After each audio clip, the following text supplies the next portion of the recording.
Ho, ho, ho. Merry Christmas. This is Santa Phil, and welcome to Story Time. 'Twas the night before Christmas, when all through the office, not a creature was stirring, not even CPS's. Well, I think that's true because I really haven't been in the office for 37 weeks, but let's go with it.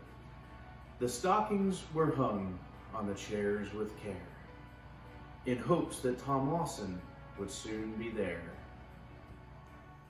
The field engineers all snug in their beds, while visions of sprinklers danced in their heads. The managers, wearing their large thinking caps, had just settled down for a long winter's nap. When out in the parking lot arose such a clatter, I sprang from my chair to see what was the matter.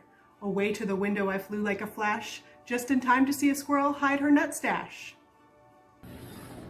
The red robin sign, through aqueous film-forming foam, gave the luster of midday to objects below. When what to my wondering eyes should appear but an FM global sleigh and masked-up field engineers? Once a driver appeared, oh so lively and awesome, I could tell it was Tom, not Mossberger, but Lawson. As I tried to see closer these Effies in my frame, Tom whistled and shouted and called them by name. Now Malik, now Kayla, now Nicole and Grant, on Tyler, on Tiffany, on Doug and Matt.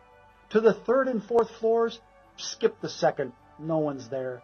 Now dash away quickly, I don't think they're aware. As they ran into the building, trying to hide on the fly, they were met by an obstacle, the elevator sign, and social distancing rules that cannot be ignored, so they climbed up the stairs, still in gift-giving mode. As I made it upstairs in a twinkling light, I was really considering where should I hide. As I made it behind the reception desk, Tom had appeared looking quite picturesque.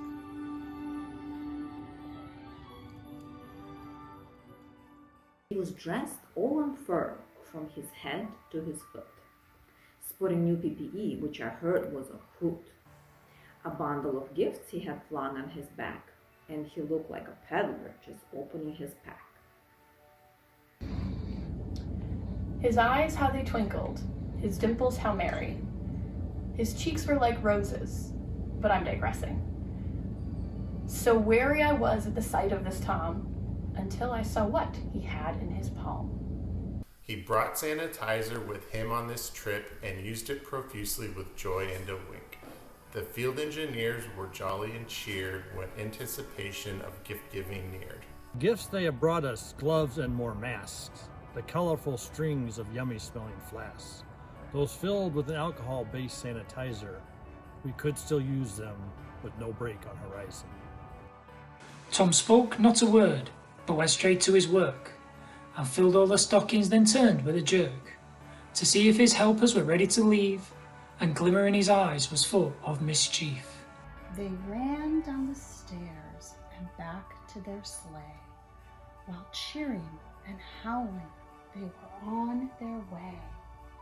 While I heard Tom exclaim, as he drove out of sight, "Happy holidays to all, and to all a good night." Good night, guys. Good night, please.